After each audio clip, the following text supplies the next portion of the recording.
Buckle in, because we've got 3 massive Celtic updates today. I've got these 3 huge stories lined up. Auston Trusty finally reveals the bizarre secret behind his aggressive playing style.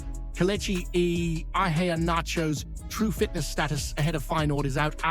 And Martin O'Neill drops a brutally honest warning about Celtic in Europe. And trust me, the last one is the real shocker. So stay with me right to the end. We have 6 news a day to keep you updated with the mighty Celtic. Hit that subscribe button and be part of it. Listen, you're going to love this one because it's proper class. I'm sitting here thinking about how Auston Trusty has quietly turned himself into one of the biggest success stories of this whole mad period under Martin O'Neill. And honestly, you'd swear the big man has been wearing the hoops his whole life.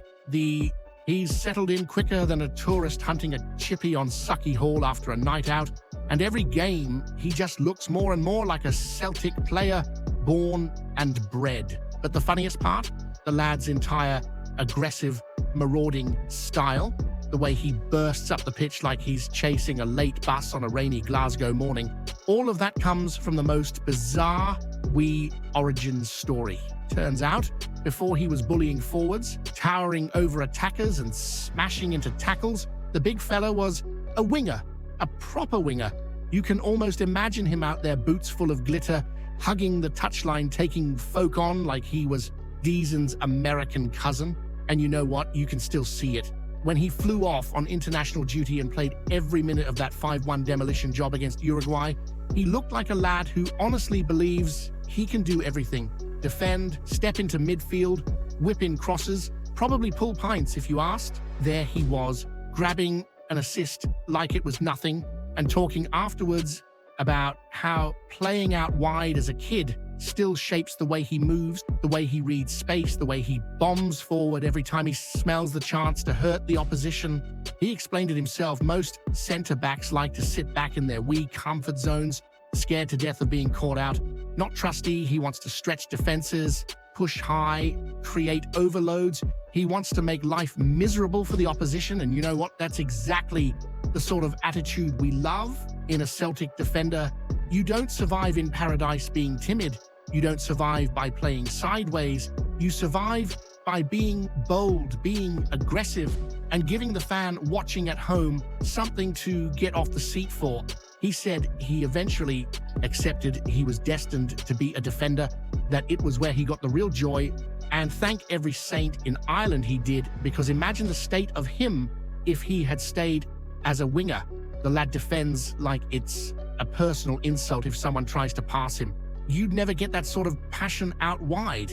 That's true Celtic spirit. And meanwhile, across the river, the Blues are probably wishing they had one defender half as confident instead of all that crying they do every week. But here's the bit I want to throw straight at you, the kind of question that'll split opinions wide open.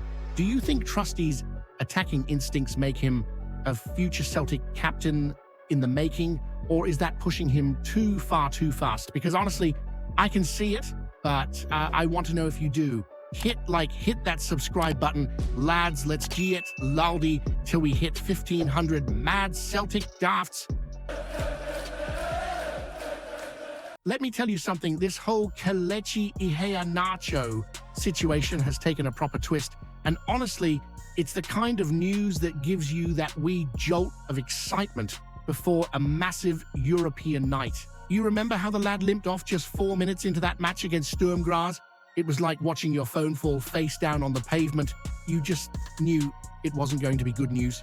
And sure enough, it turned out to be a muscle injury, one of those annoying ones that keep a striker stuck on the sidelines longer than the Rangers celebrate a draw. For 4 long weeks he's been out, missing matches left and right. Hearts, Falkirk, Rangers, Midtjylland, Kilmarnock, St Mirren, you name it, he missed it. And from all the groans at Paradise, you'd think we'd lost electricity on a derby day. But now we finally see him back on that pitch in training, and suddenly the mood lifts like the clouds clearing over Glasgow for 3 seconds before it starts raining again. Sky Sports even captured him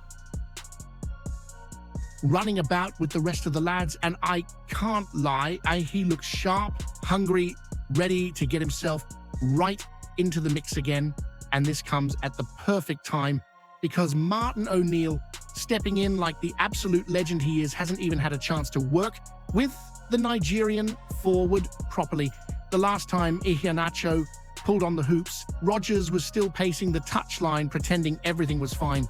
But now it's O'Neill's show, and you can bet the big man wants every weapon available, especially away to Feyenoord in that wild cauldron they call a stadium. Look, he probably won't start. That's normal after an injury layoff. But you know what O'Neill's like. If the game needs a spark, needs a moment of composure, needs a lad who can tuck away a chance under pressure, Iheanacho could very well be thrown in. And with AFCON coming up in barely 4 weeks, he's got every motivation imaginable. If he bangs in a couple for Celtic, Chell will have no choice but to bring him back into that Super Eagles squad. But here's where I want your head. We've waited weeks for him. We've seen the glimpses. We've heard the hype. Now we need to ask the real question. Do you honestly believe Iheanacho should walk straight back into the Celtic attack once he's fully fit? Or has someone else earned that place while he's been out? Hit that subscribe button, lads. Let's G it laldi till we hit 1,500 mad Celtic darts. Martin O'Neill turned up in Rotterdam with that calm, battle-hardened look only a true Celtic legend carries, the kind of face that's seen more storms than the rain that hammers down Sucky Hall in December. And even though this is his final European match before Wilfried Nancy steps in, he didn't sugarcoat a single thing about where Celtic stand right now. He said it plainly, like someone who knows the club inside out. European football is a struggle for Celtic at the moment, and if Nancy wants to turn this ship back into a force, he needs proper backing in the transfer market. Not cheap gambles, not panic buys, but real quality brought in with purpose. O'Neill talked about how last year felt like a step forward, a moment where you thought Celtic were ready to push on properly. We made Bayern sweat in their own backyard. We played confident football, and any Celtic fan could walk about feeling proud. But suddenly this season, it feels like the whole thing slipped away, and now we're fighting just to match last year's European points total. Brendan Rodgers said exactly this and ended up getting hammered for it before being pushed out. Now, O'Neill, who's leaving on Sunday anyway, is saying the same thing without holding back. That tells you everything. But the old gaffer didn't just criticize. He made it clear Nancy won't be walking into a broken dressing room. He highlighted Kalmak, our captain, the heartbeat of paradise, reminding everyone of his goal against the Azuis in extra time.